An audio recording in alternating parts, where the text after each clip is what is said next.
समस्त चिंतनशील प्राणी मात्र को मेरा प्रणाम।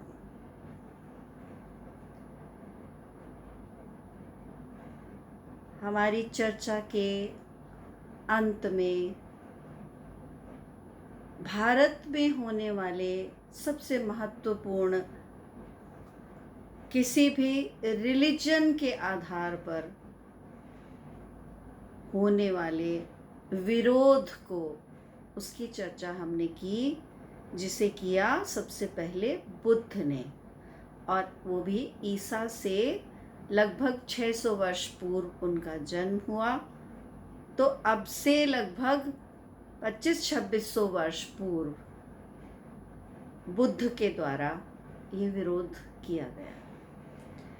तो जैसे मैंने पिछली वीडियो में पूरा विस्तार से बताया कि सनातन धर्म जो आदिकाल से इस देश में था, आदिकाल अर्थात सही गणना उसकी ज्ञात नहीं है, तो सनातन धर्म जिसके 3 अंग थे, वेद और उपनिषद एक भाग में आ गए, दूसरे में माइथोलॉजी आ गई और तीसरे में कर्मकांड आ गया। मुख्य अंग कहता है ईश्वर की खोज स्वयं करो। माइथोलॉजी बताती है कि ये कथाएं हैं और इसमें आप स्वयं कथाओं के माध्यम से सीख लीजिए कि ईश्वर क्या चाहते हैं। तो उस चित्रण में जो मुख्य बल दिया गया वो इस पर दिया गया कि ईश्वर दैवीय गुणों को पसंद करते हैं, इसलिए वो सुरों का साथ देते हैं, और ईश्वर नहीं चाहते कि इस धरती पर आसुरिक प्रवृत्तियां पनपे। अब जो तीसरा भाग था कर्मकांड का, जिसमें मंत्रों का उपयोग होता है, तरह तरह की व्रत विधियां ईश्वर को मनाने के लिए, अपने मन चाहा कुछ पाने के लिए, इन सब विधियों का उपयोग किया जाता है। उस सब को मिलाकर कर्मकांड कहते हैं। अब बुद्ध के जीवन से, बुद्ध तो वो बाद में बने, सिद्धार्थ के जीवन में अशांति प्रारंभ से ही आई। कथा बताने की आवश्यकता नहीं है कि सिद्धार्थ किस प्रकार अशांत हुए और अपने मन के शांति के लिए किस प्रकार वो छोटे से अपने बालक को और अपनी पत्नी को छोड़कर आधी रात को ही घर से चले गए। उन्होंने सनातन धर्म के अनेक विद्वानों के पास जाकर ये प्रयास किया कि वो उनको संतुष्ट कर सकें और उनके मन के अंदर जो अशांति थी, उस अशांति को वो दूर कर सकें। सभी विद्वानों ने प्रयास किया, अनेकों विद्वानों ने प्रयास किया, परंतु कोई भी उनको संतुष्ट नहीं कर पाया। जब सभी विद्वानों ने हाथ ही खड़े कर दिए कि अब और संभव नहीं है, हम जितना प्रयास कर सकते थे हमने कर लिया, तो बुद्ध चल पड़े स्वयं सत्य की खोज में, शांति की खोज में। तो शांति के लिए आप सब जानते हैं कि उन्होंने क्या किया। बुद्ध ने सबसे पहला काम जो किया, जब उन्होंने ये क्लेम किया, उन्होंने डिक्लेयर किया जब कि मुझे ज्ञान की प्राप्ति हो गई है, तो आकर उन्होंने अपने उन्हीं साथियों को बताया जिनके साथ वो पहले सत्य की खोज में चले थे, लेकिन बाद में जो उनका अनुसंधान हुआ वो अकेले ही हुआ। तो लौटने पर उन्होंने ये डिक्लेयर कर दिया कि मुझे ज्ञान प्राप्त हो गया है। तो बुद्ध के ज्ञान में बुद्ध ने अपनी अनुसंधान को सीमित रखा अपने मन तक। उन्होंने कहा, क्योंकि चूंकि उनका मन अशांत था, उनको भगवान की अवधारणा ही उनको नहीं जची। उन्होंने कहा मैं उसमें जाता ही नहीं कि भगवान है या नहीं है, छोड़ो, ये भी विवाद का विषय। ये बुद्ध की मान्यता है। बुद्ध ईश्वर में विश्वास नहीं रखते, आत्मा में भी विश्वास नहीं रखते। तो बुद्ध का कहना था कि मैं दुखी हूं और मैं ये भी जानता हूं कि संसार में अनेकों लोग दुखी हैं। तो उन्होंने अपनी सारे अनुसंधान को रखा मन तक सीमित। उन्होंने कहा कि मन में दुख है, नंबर 1। फिर नंबर 2, उन दुखों का कुछ कारण है, दुखों का कारण है। और उन्होंने तीसरा कहा कि इन दुखों का निवारण भी संभव है। क्यों संभव है और कैसे संभव है?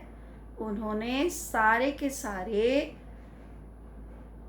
दुखों के कारण को ये बताया कि मैंने सब दुखों का कारण खोज लिया है, और दुखों का कारण है अपेक्षाएं, डिजायर्स। तो सारे के सारे दुख अपेक्षाओं से, डिजायर से पैदा होते हैं। तो यदि डिजायर्स को कंट्रोल कर लिया जाए, अपेक्षाओं को नियंत्रित कर लिया जाए, तो इन दुखों का निवारण किया जा सकता है। तो उनकी सारे के सारा अनुसंधान मन की शांति कैसे प्राप्त की जाए ताकि दुखों से मुक्ति मिल सके। तो शुरुआत होता है कि दुख है, फिर दुख का कारण है, फिर उस दुख का निवारण किया जा सकता है, और चौथा किस प्रकार किया जा सकता है। अब जब ये वापस अपने साथियों के पास लौटे, इन्होंने अपने शिष्यों को अष्टांग मार्ग बताया, जिसका मुख्य उद्देश्य यही था कि मन को शांत कैसे किया जाए। बुद्ध ने यूं तो देखा जाए तो वो भी उसी कर्मकांड से या उस ज्ञान से संतुष्ट होकर नहीं वहां से आए थे। वहां से असंतुष्टि के कारण ही वो सत्य की खोज में गए थे।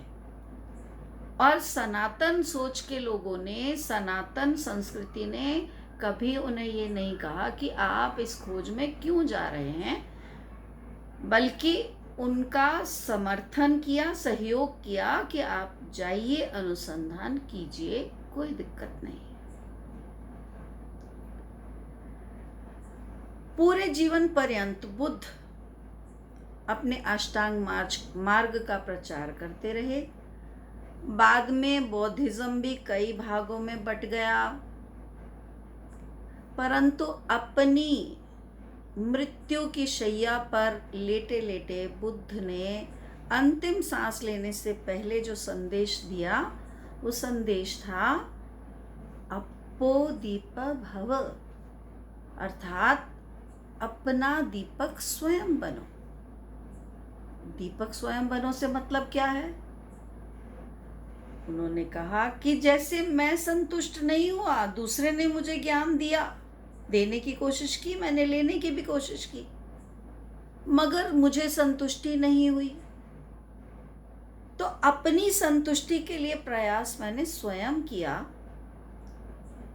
और मैं तो तुम्हें मार्ग अवश्य बतला रहा हूं, मगर अपनी उस संतुष्टि जिसमें आप स्वयं को समझ रहे हैं,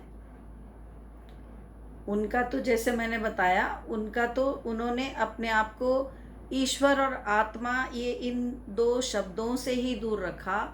और जैसे सनातन धर्म में मोक्ष की बात होती है, वो और भी उसके अंदर कई अंग आ जाते हैं, मगर बुद्ध ने एक नाम दिया निर्वाण, कि जब आप संपूर्ण दुखों से मुक्ति पा लेते हैं तो आप एक निर्वाण की अवस्था में पहुंच गए, जहां आपका मन पूर्णतः शांत है। कोई भी चीज आपके मन को दुखी करने में अब समर्थ नहीं है, क्योंकि आपने मन को दुखी करने वाले सभी चीज़ों को अच्छे से, सभी कारणों को अच्छे से परख लिया है, और अब आप उनसे निवारण उनका करने की विधि भी सीख गए हैं। मगर बुद्ध ने अपनी असंतुष्टि के कारण ऐसा नहीं किया कि मैं नाराज हूँ, ऐसा क्यों किया गया, अब मैं हिंसा करूँगा, मेरे साथ ऐसा क्यों हुआ। नहीं, उन्होंने इसके विपरीत सबको ये बताया कि जीव हत्या पाप है, अहिंसा परमो धर्म, अहिंसा में विश्वास करो, जीव मात्र से प्रेम करो। तो मन को शांति देने वाली सारी बातें उन्होंने सिखाई, क्योंकि उनका स्वयं का मूल उद्देश्य ही मन के शांति की प्राप्ति था, जो उनको प्राप्त हुई। परंतु उनका संदेश अप्पोदीप भव हमें फिर से उसी ओर लेके जाता है जो सनातन धर्म का मूल है। जो सनातन धर्म तो पहले से ही कहता है, अपने लिए स्वयं जिज्ञासु बनो, सत्य की खोज करो। अब आपके समक्ष जो मैं अगला विषय रखने जा रही हूं,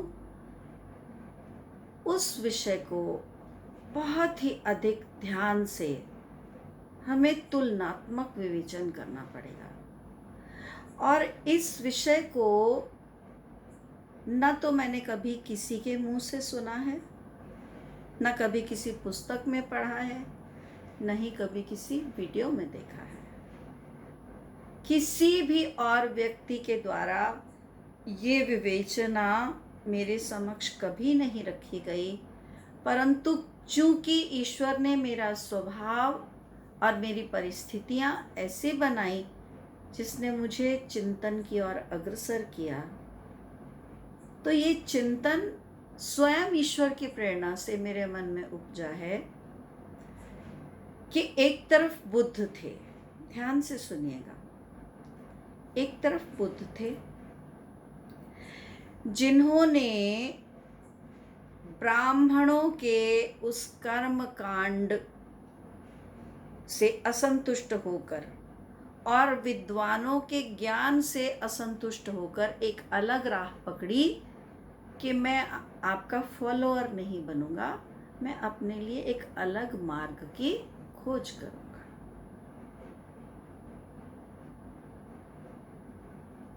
तो उन्होंने कोई नफरत नहीं दिखाई, कोई हिंसा नहीं की, बल्कि जब बौद्धिज्म का बहुत प्रचार हो गया तो ब्राह्मणों ने ये जो प्रचलित किया हुआ था कर्मकांड को, उनके ऊपर प्रभाव पड़ा, क्योंकि लोगों के मन में ये एक तर्क संगत जिज्ञासा उत्पन्न हो गई कि हमें तो बताया जा रहा था कि ये कर्म कांड की इन विधियों को अपनाइए तो आप ईश्वर तक आसानी से पहुंच सकते हैं, ईश्वर आपकी जल्दी सुन लेंगे। कि देखिए, प्रश्न चिन्ह तो खड़े हुए कर्म कांड पर बहुत बार, अनेकों बार पहले भी प्रश्न चिन्ह खड़े होते रहे। माइथोलॉजी के जितने कैरेक्टर्स का कैरेक्टराइजेशन चरित्र चित्रण किया गया, उसमें भी अनेकों बार अनेकों चरित्रों के जो उनके आचरण पर भी प्रश्न चिन्ह खड़े हुए और दबे दबे विरोध के स्वर निकलते रहे। परंतु बुद्ध के इस प्रत्यक्ष विरोध के बाद, हालांकि वो विरोध हिंसक नहीं था, न ही उन्होंने घृणा फैलाने का या हिंसा फैलाने का कभी प्रयास भी किया, न ही कभी आगे अपने शिष्यों को बताया, फिर भी जनमानस के अंदर एक विचार चला कि ईश्वर तक पहुंचने का यही तो एक मार्ग नहीं है कि कर्मकांड के माध्यम से हम ईश्वर को मनाएं या अपनी इच्छा पूर्ति करें या ईश्वर को समझें या ईश्वर से प्रार्थना करें। तो ये बुद्ध का मार्ग भी तो एक मार्ग है ना। तो ये जो चिंतन की प्रवृत्ति थी लोगों में, क्लियर डिवाइड होने लगा कि इस मार्ग पर चलें या इस मार्ग पर चलें, जिसके कारण ब्राह्मण समाज असुरक्षित महसूस करने लगा अपने आप को, और उसी असुरक्षा की भावना के चलते उन्होंने भारत से बौद्धिज्म को भगा दिया। उसके बाद पुनः सनातन धर्म की स्थापना के लिए जो प्रयास किया गया, उसके बारे में भी जो आजकल के इतिहासकार हैं, जो ज़्यादातर वेस्टर्न वर्ल्ड के लोग हैं, लेफ्टिस्ट हैं, ऐसा कहा जा रहा है कि जो पुनः सनातन धर्म की स्थापना जो कि शंकराचार्य के द्वारा हुई, जिन्होंने पुनः उपनिषदों को लिखा, अनेक जो ग्रंथ थे जो मिट चुके थे लगभग, उनको पुनः शंकराचार्य द्वारा स्थापित किया गया। तो शंकराचार्य के जन्म के बारे में भी बहुत विवाद है कि ये जितने भी वेस्टर्न राइटर्स हैं, उन्होंने शंकराचार्य का जन्म 800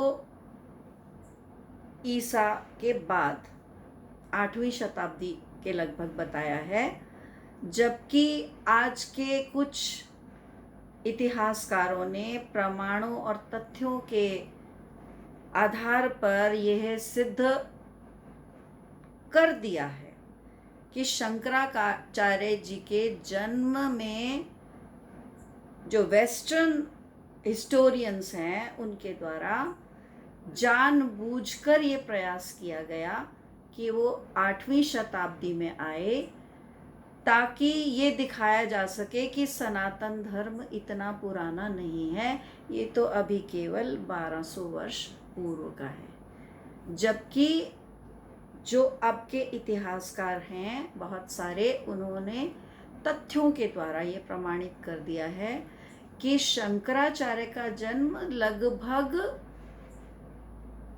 ईसा से 1500 वर्ष पहले हुआ था। तो ईसा से 1500 वर्ष पहले और अब 2000, तो कुल मिला के लगभग 3500 वर्ष हो जाते हैं।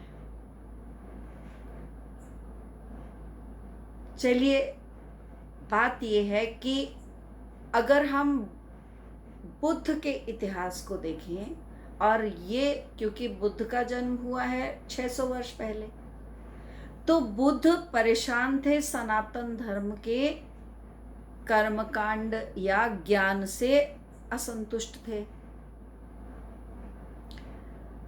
तो इसका अर्थ ये है कि सनातन धर्म तो उस समय भी था, मगर उसका जो कर्मकांड वाला रूप था, जिस प्रकार से उसको प्रचारित किया जा रहा था, उसके कारण बुद्ध असंतुष्ट हुए।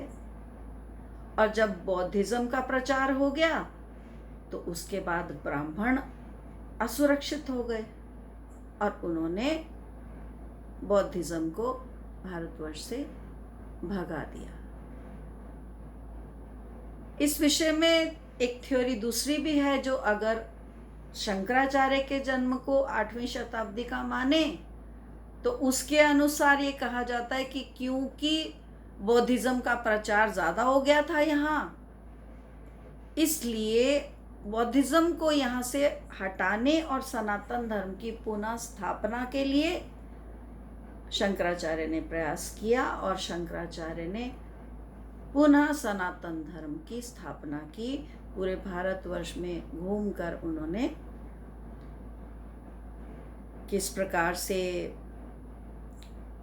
शास्त्रार्थ किए प्रत्येक विद्वान के साथ, और 4 मठों की स्थापना की, वो सारा का सारा प्रयास पुनः सनातन धर्म की उस सोच को स्थापित करने के लिए था जो ये सिखाती है कि किसी अन्य की आवश्यकता नहीं है ईश्वर की खोज के लिए। तो बुद्ध के इस विरोध के पश्चात जो अन्य एक विरोध हमें मिलता है, जिसके कारण इस्लाम धर्म का जन्म हुआ, उसका आधार भी मूर्ति पूजा के प्रति घृणा और मूर्ति पूजा के प्रति घृणा के साथ साथ जो लोग मूर्ति पूजा करते हैं उनको काफिर मानकर उनकी भी या तो उनको कन्वर्ट कर देना या उनको मार देना। तो मैं जो आपको तुलनात्मक विवेचन करने के लिए कह रही थी कि एक तरफ बुद्ध को रखिए, बुद्ध को भी कर्म कांडों से, ब्राह्मणों के ज्ञान से, विद्वानों के ज्ञान से संतुष्टि नहीं थी, असंतुष्ट थे, परंतु वो आराम से एकांत में चले गए कि मैं अपने लिए स्वयं सत्य की खोज करूंगा। और जिस सत्य की खोज उन्होंने की, उसके बाद भी उन्होंने कोई अपनी तरफ से न हिंसा न घृणा फैलाई, और उनके शिष्यों ने भी आज तक कभी ऐसा कार्य नहीं किया, क्योंकि बुद्ध की सोच में क्या था? अपने मन की शांति। अगर मैं इस विवाद में नहीं पढ़ना चाहता हूँ कि ईश्वर कौन है, आत्मा क्या है, तो भी मेरे दुख का कारण तो मेरा मन है ना, इसलिए मैं मन की शांति और मन के दुख के निवारण के तक मैं अपने आप को सीमित रखता हूँ। पर उसके साथ यदि आप तुलनात्मक विवेचन करें पैगंबर मोहम्मद का, तो वहां हमें क्या दिखाई देता है? वहां हमें दिखाई देता है घृणा, मारकाट। वो घृणा आज संसार में इतनी फैल चुकी है कि आतंकवाद का रूप ले चुकी है। इस पर विस्तार से चर्चा करेंगे अगली बार। प्रणाम।